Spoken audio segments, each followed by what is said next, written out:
HAARP stands for High Frequency Active Auroral Research Project and is described as a research instrument for studying the ionosphere, an ionospheric heater, or ionospheric radiation instrument, IRI, of which many exist, but HAARP is special. The ability to focus energy and the unprecedented amount in gigawatts, billions of watts, make it literally millions of times more effective at heating the region about 150 miles above the Earth's surface. The atmosphere has most of its density below 30 miles altitude. The ionosphere is the very thin layer above that absorbs dangerous ultraviolet radiation and makes life possible on Earth. There is very little mixing normally between the two layers, but disturbances in the ionosphere translate to changes in weather, such as normally occurring sunspots and the solar wind. The main idea behind HAARP is the ability to direct electrons along the naturally occurring magnetic field lines of the Earth and accelerate them to near the speed of light, to form a protective shell of highly excited particles that not only block communications worldwide, but destroy missiles in their trajectory as they descend from space. The effects can be localized by punching a hole through the ionosphere to superheat an area 30 kilometers in diameter into a plasma shield. Any missile or aircraft would be destroyed that tried to fly through the plasma, which is the fourth state of matter. A hole in the ionosphere above an enemy country could kill by allowing the solar radiation to strike the surface of the Earth unhindered.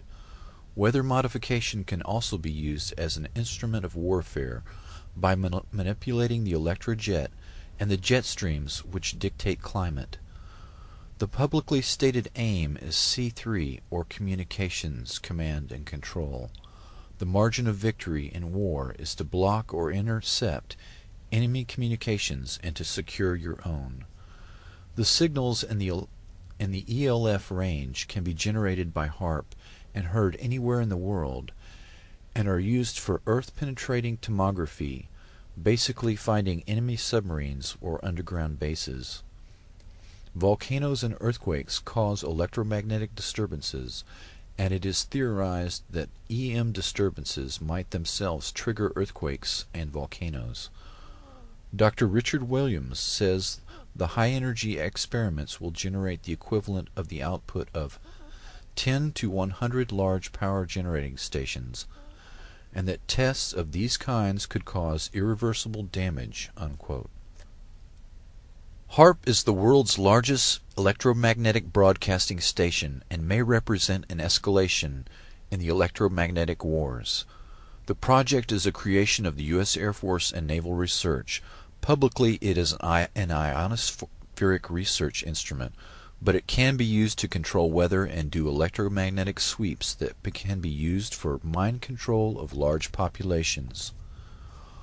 HAARP, located 30 miles from Fairbanks, Alaska, is the real focus of anti-missile defense that SDI, the Strategic Defense Initiative, purported to be, and much more.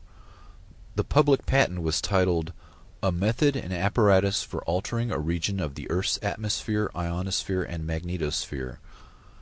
Dr. Bernard Eastland, a physicist who holds a patent for the fusion torch, also holds about a dozen other related patents that were eventually purchased by E-Systems and Raytheon.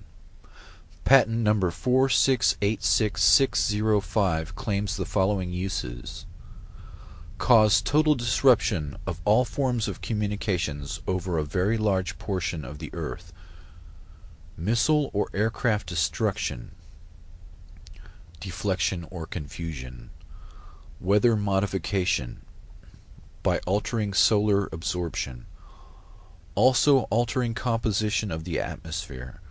This patent was classified by the Navy under National Security Order in 1987, but other patents exist for purposes of power beaming systems, artificial ionospheric mirror composed of a plasma layer, creation of artificial ionizing clouds above the Earth, defense system for discriminating between objects in space, nuclear-sized explosions without radiation, Dr. Yarrow states, Earth's axial spin means that a burst lasting more than a few minutes will slice through the ionosphere like a microwave knife, producing not a hole, but a long tear and incision." Unquote. According to Dr. Elizabeth Rasher, the ionosphere is prone to catalytic reactions, so if a small part is changed, a major change in the ionosphere can happen. HAARP documents admit that 1,000-fold greater amounts of energy can be released in the ionosphere than are injected. Stanford University experiments beaming radio waves, very low frequency waves, into the magnetosphere detected the signals halfway around the world. Some were amplified 1,000 times. HAARP documents describe intentionally trying to get a runaway effect in the ionosphere. The instabilities commonly studied are approaching their maximum radio frequency energy dissipative capacity, beyond which the plasma processes will run away until the next limiting factor is reached." Unquote. The first atomic weapons testing was done without knowing if the chain reaction would stop or keep going. Dr. Robert Oppenheimer admitted years later that, quote, "the government knew that the scientists didn't know." Unquote. The decision to pulse several gigawatts of energy into the ionosphere could cross a threshold. Walter Richmond wrote an account of such an event in a book entitled The Lost Millennium. The event began with a solar tap, a planetary short circuit. Quote, "the surge of power became an avalanche. At the pole in the vertical plane of the Earth's magnetic field where the winds of magnetism would not rise to blow it out, 1 trillion watt-seconds of energy unleashed their fury on the polar cap in the first flash. Even as it discharged, the ionosphere was recharged from the solar furnace. The first flash became a mighty roar that poured an increased and now steady stream of energy through the now stabilized short circuit. Kilocubit after kilocubit of frozen wasteland boiled. Watt after ever-increasing watt, an avalanche of ever-increasing energy lit the polar cap with a glare that had never been seen before on Earth. Earth's an electrical motor. When the motor began to run wild, it would increase its rotational speed. Eventually the Earth would explode from increased centrifugal stress." Dr. Teller tried to sell Alaska on Project Plowshare, the use of 6 thermonuclear weapons to excavate a harbor at Cape Thompson, Alaska. In 1987, Dr. Edward Teller returned to Alaska to propose the installation of a laser-like weapon system on the north slope of Alaska.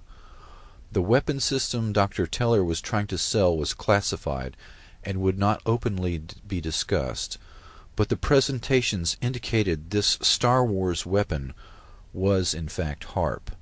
In 1995, Congress killed funding for Star Wars, but HAARP continues as the ultimate SDI radio frequency radiation weapon. The HAARP project manager describes the experiment of Earth-penetrating capability using, quote, "frequencies of 10 to 20 Hz pulses per second, or maybe 1 Hz, 1 cycle per second type waves." Unquote. This range of frequencies are the same dominant frequencies within which the human brain normally operates.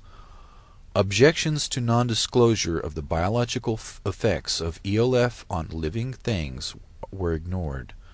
The military, particularly the Navy and Air Force, have extensive research on the negative effects of ELF. These effects have been well documented, but the government easily deflects public concern by playing down the effects and minimizing the risks. This is the same method used for other military systems, including nuclear weapons tests, LSD experiments, and radiation experiments, all carried out on unknowing subjects under the guise of national security.